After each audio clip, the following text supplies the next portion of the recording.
मैं doctor Virendra Kumar, assistant professor department of history, Gram Bharati college, Ramgarh, Kaimur, आज पुनः आपके समक्ष अपना व्याख्यान लेकर के प्रस्तुत हूँ, जिसका शीर्षक है धर्म युद्ध का स्वरूप और प्रभाव। आइए सबसे पहले हम लोग जानें कि धर्म युद्ध क्या है। 11वीं से 13वीं शताब्दी की प्रमुख घटना को ही धर्म युद्ध बोला गया है। यह युद्ध ईसाइयों और मुसलमानों के बीच में पुण्य देश अर्थात होली लैंड फिलिस्तीन स्थित जेरूसलम पर आधिपत्य करने के प्रश्न पर हुआ। 1095 से लेकर के 1291 ईस्वी के मध्य यूरोपीय ईसाइयों एवं मुसलमानों के बीच अनेक युद्ध हुए, अर्थात यूरोपीय ईसाइयों एवं तुर्क मुसलमानों के बीच अनेक युद्ध हुए। इन युद्धों के परिणाम स्वरूप तुर्कों का प्रसार यूरोप की ओर रुक गया।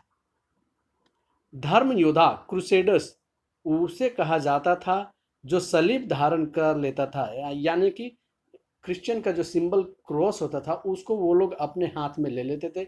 और धर्म योद्धा वह था जो ईसाई धार्मिक नगरों को मुसलमानों के नियंत्रण से मुक्त करने तथा पूरब में लैटिन राज्य को अक्षुण्ण बनाए रखने के लिए किया गया था।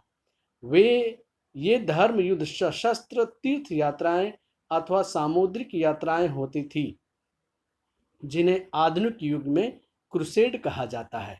ये यात्राएं पवित्र भूमि जेरूसलम को मुसलमानों से मुक्त कराने के लिए की जाती थी। जेरूसलम की यात्रा करना कष्टदायक था और अनेक कठिनाइयों के कारण वहां पहुंचना मुश्किल था, किंतु ईसा की प्रेरणा तथा संतों के बल के कारण तीर्थयात्री वहां पहुंचते रहे और धर्म युद्ध चलता रहा। धर्म युद्ध पूरब तथा पश्चिम के मध्य दीर्घ काल तक चलते रहे। धर्म युद्ध से संबंध अनेक सैनिक अभियान हुए। इनमें कुल 8 अभियानों को उल्लेख मिलते हैं। इनमें भी कुल 4 अभियान ही ऐतिहासिक दृष्टि से विशेष प्रसिद्धता महत्वपूर्ण है। धर्म युद्ध पवित्र नगर की वापसी के लिए किए जाते थे। अब पोप ने अपने विरोधियों तथा आलोचकों के दमन के लिए धर्म युद्ध करना प्रारंभ किया। धीरे धीरे धर्म का महत्व घटता गया और पोपवाद ने दम तोड़ना प्रारंभ किया। अतः धर्म युद्ध का उत्प्रेरक पोप जैसे ही कमजोर होने लगा, वैसे ही धर्म युद्ध भी समाप्त होने लगा। ये कुछ बैकग्राउंड में मैंने बता दिया कि धर्म युद्ध क्या था। आइए आगे देखते हैं धर्म युद्ध के कारण। धर्म युद्ध के कारण में बहुत सारे इंपॉर्टेंट पॉइंट हैं। पहला कारण है जेरूसलम का धार्मिक महत्व। फिलिस्तीन स्थित जेरूसलम यहूदियों, ईसाइयों और मुसलमानों तीनों के लिए धार्मिक महत्व का था। यहाँ तीनों धर्मों के तीर्थयात्री आया करते थे। ईसाइयों को मुसलमान अहल अल किताब कहते थे क्योंकि उनके पास अपना धर्म था। यह स्थान बाइजेंटाइन साम्राज्य के अंतर्गत था, लेकिन 638 ईस्वी में अरबों ने इस पर विजय प्राप्त कर ली। इसके बावजूद यहाँ आने वाले ईसाइयों को सुरक्षा प्रदान की जाती थी। ईसा मसीह के सूली पर चढ़ाए जाने और उनके पुनर्जीवित होने की घटना को याद कर ईसाई इस स्थान को अरबों के हाथों में जाना नहीं देख सकते थे। वे इस पर पुनः कब्जा करना चाहते थे। दूसरा धर्मयुद्ध का कारण रहा है धर्मांतरण का प्रसार। ईसाई और मुसलमान दोनों ही अपने अपने धर्म का प्रसार करते थे। इसके लिए धर्मांतरण भी करवाया जाता था। ईसाई धर्म ने अपने प्रसार के क्रम में नॉर्मनों, हंगरीवासियों और स्लावों को ईसाई बना लिया। इस प्रकार ईसाइयों एवं मुसलमानों में राजनीतिक प्रतिद्वंदिता के साथ धार्मिक प्रतिद्वंदिता भी बढ़ी। तीसरा महत्वपूर्ण कारण है सामाजिक आर्थिक परिवर्तन।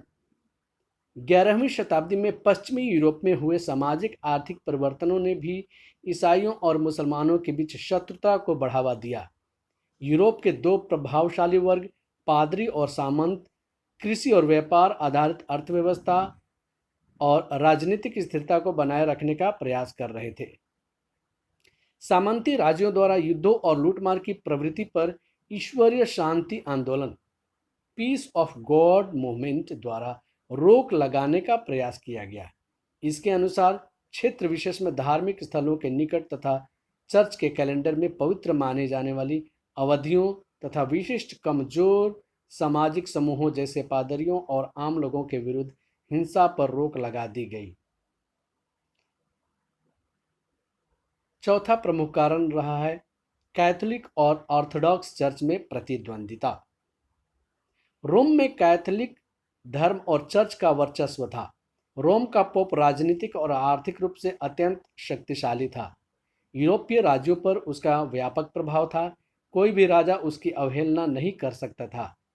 जब जर्मन सम्राट हेनरी चतुर्थ 1050 से लेकर के 1106 ईस्वी तक ने पोप ग्रेगरी सप्तम की सत्ता को चुनौती दी तो पोप ने उसे धर्म बहिष्कृत कर दिया। पोप आर्थिक रूप से अत्यंत समृद्ध था। दूसरी ओर पूर्वी रोमन साम्राज्य स्थित कुस्तुनतुनिया में ऑर्थोडॉक्स चर्च का प्रभाव था। यह रोम के पोप की सत्ता को स्वीकार नहीं करता था और विद्वेष की भावना रखता था। अतः धर्म युद्ध की आड़ में रोम का पोप पूर्वी चर्च पर भी अपना प्रभाव स्थापित करना चाहता था।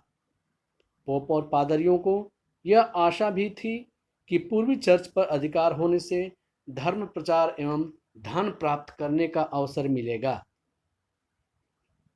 पांचवा है नाइटों एवं किसानों का स्वार्थ।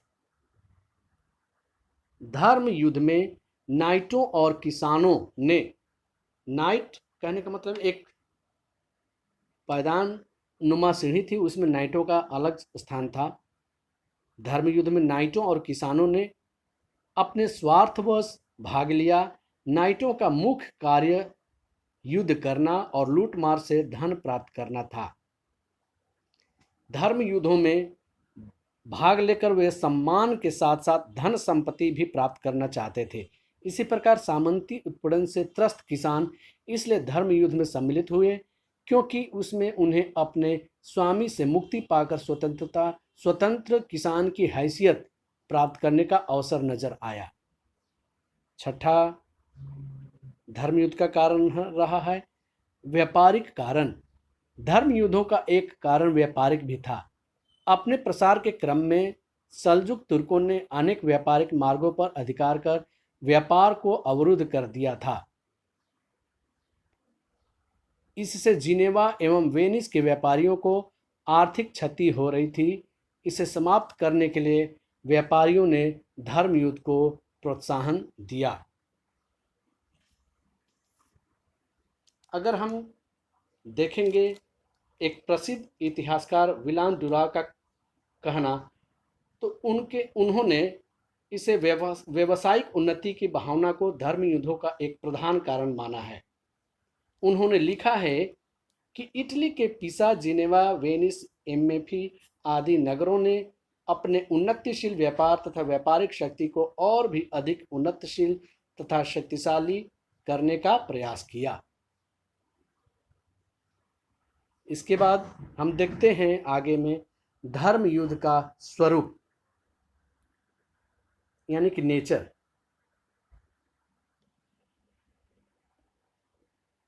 ईसाइयों और मुसलमानों का आपसी विद्वेष बढ़ता गया। तुर्कों का प्रसार तेजी से हो रहा था। वे पूर्वी रोमन साम्राज्य की राजधानी कुस्तुनतुनिया के निकट निशानगर तक पहुंच गए। 1095 से लेकर के 1291 के मध्य में यूरोपीय ईसाइयों और मुसलमानों में अनेक युद्ध होते रहे। कुल मिलाकर ऐसे 8 युद्ध हुए। इन युद्धों को धर्म युद्ध का नाम दिया गया। युद्ध में भाग लेने वाले ईसाइयों में जोश जगाने के लिए उन्हें पोप के आदेश पर समारोह पूर्वक क्रॉस प्रदान किया जाता था।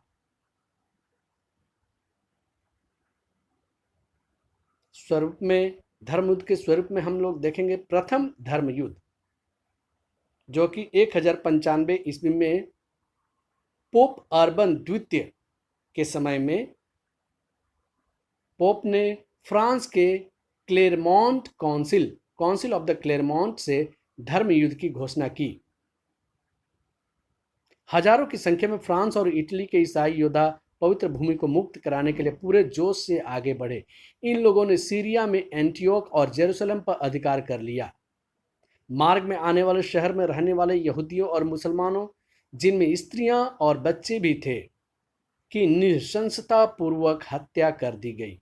ईसाइयों ने, जिन्हें मुस्लिम लेखकों ने फिरंगी अथवा इन्फ्रिंजी का नाम दिया, सीरिया फिलिस्तीन में धर्म युद्धों द्वारा विजित 4 राज्यों की स्थापना की।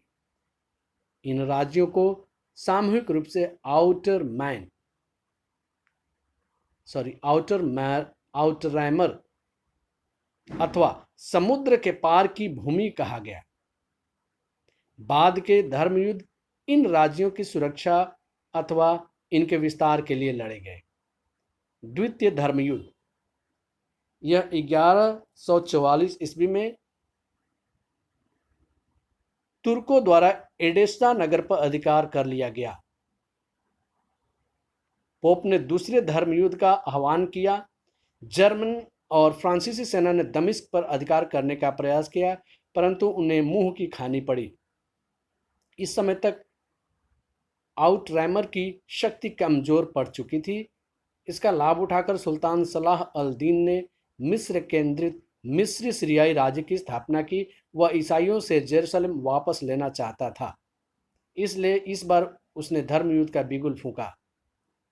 1187 ईस्वी में उसने जेरूसलम पर अधिकार कर लिया। तृतीय धर्म युद्ध, जेरूसलम पर पुनः अधिकार करने के लिए ईसाइयों ने प्रयास किया, जिससे 1189 में तीसरा धर्म युद्ध हुआ। इसमें ईसाइयों को विशेष सफलता नहीं मिली। जेरूसलम पर वे अधिकार नहीं कर सके। इतना अवश्य हुआ कि ईसाई तीर्थयात्रियों को जेरूसलम और फिलिस्तीन की के तटवर्ती शहरों में बेरोक टोक जाने की सुविधा मिली। चतुर्थ धर्म युद्ध, पोप इनोसेंट तृतीय ने चौथा धर्म युद्ध आरंभ किया। धर्म योद्धाओं ने कुस्तुनतुनिया पर आक्रमण कर इस पर विजय प्राप्त कर ली। वहां से यूनानी सम्राट को मार भगाया एवं रोमन कैथोलिक चर्च की स्थापना की गई। जेरूसलम तुर्कों के नियंत्रण में ही रहा। 13वीं शताब्दी में यद्यपि अन्य धर्म युद्ध भी हुए, परंतु ईसाई जेरूसलम पर अधिकार नहीं कर सके। धीरे धीरे ईसाई धर्म योद्धाओं का उत्साह ठंडा पड़ने लगा। निरंतर युद्धों से उनकी शक्ति भी क्षीण होने लगी। अंतिम धर्म युद्ध, इसके बाद हम लोग देखेंगे अंतिम धर्म युद्ध अर्थात 5वें से 8वें धर्म युद्ध को हम सभी सामान्य धर्म युद्ध के नाम से जानते हैं। अंतिम धर्म युद्ध अर्थात 8वां का नेतृत्व फ्रांस के सम्राट लुई 9वें ने किया, परंतु इसमें उसे सफलता नहीं मिली। इसके बाद धीरे धीरे तुर्कों ने धर्म योद्धाओं के नियंत्रण से सभी क्षेत्र छीन लिए। 1291 में ममलुकों ने फिलिस्तीन पर अधिकार कर सभी ईसाइयों को वहां से बाहर निकाल दिया।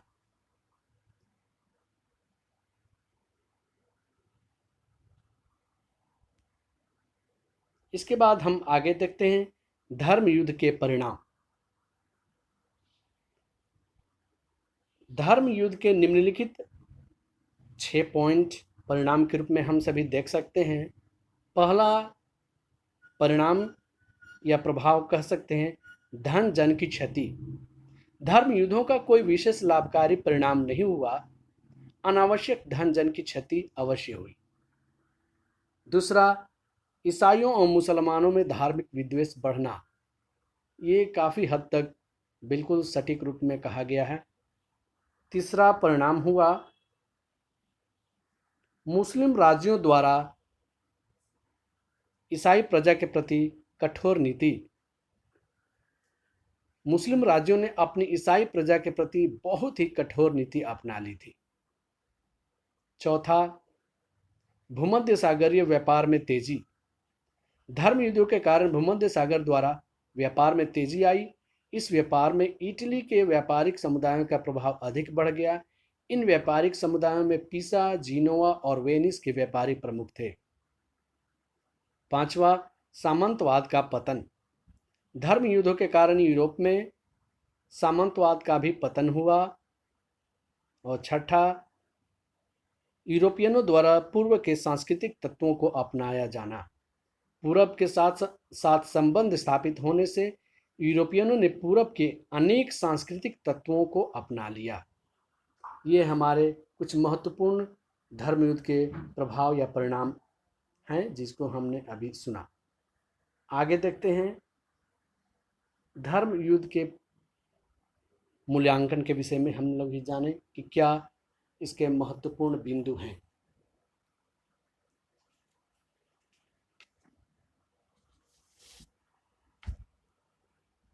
यूरोप के सांस्कृतिक जीवन पर भी धर्म युद्धों का गहरा प्रभाव पड़ा। दर्शन, कला, विज्ञान सभी क्षेत्रों में मुसलमानों तथा बैजेंटियन की उपलब्धियों ने यूरोप को प्रेरणा दी। पत्थर की बढ़िया और गोलाकार मीनारें बनने लगी। गोल गिरजाघरों के निर्माण की शुरुआत भी हुई। इतिहास, संस्मरण तथा पूरा व्याख्यान लिखने की कला का विकास धर्म युद्ध के कारण ही हुआ। अनुवाद करने की पद्धति, चिकित्सा संबंधी ज्ञान की बातें विकसित हुई। पुनर्जागरण की नींव धर्म युद्ध ने ही डाली। निश्चित रूप से धर्म युद्ध ने जीवन के सांस्कृतिक बिंदु को भी अनुप्राणित किया। बारूद, मुद्रक यंत्र तथा कंपास का प्रयोग अरबों के कारण ही यूरोप में होने लगा। धर्म युद्ध ने युद्ध कला तथा आयुधों को भी प्रभावित किया। मध्ययुगीन धर्म युद्ध ने मध्यकाल के विकास के सारे बिंदुओं को प्रभावित किया। इन्हीं कारण वाणिज्य व्यापार को विकास हुआ, ईसाई धर्म का प्रसार हुआ, सामंतों की शक्ति, धार्मिक विश्वास, शूर धर्म आदि सभी प्रचलित हुए।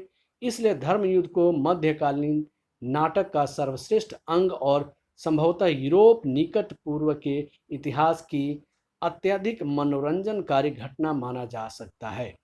धर्म युद्ध ने यह स्पष्ट कर दिया कि ईसाइयों की तुलना में मुसलमान अधिक शक्तिशाली तथा श्रेष्ठ हैं। धर्म युद्धों ने यह स्पष्ट कर दिया कि ईसाइयों की तुलना में मुसलमान अधिक शक्तिशाली तथा श्रेष्ठ हैं। लगभग 200 वर्षों तक जेरूसलम के प्रश्न पर ईसाइयों तथा मुसलमानों में संघर्ष चलता रहा और अंत में जेरूसलम पर मुसलमानों का ही अधिकार कायम हुआ।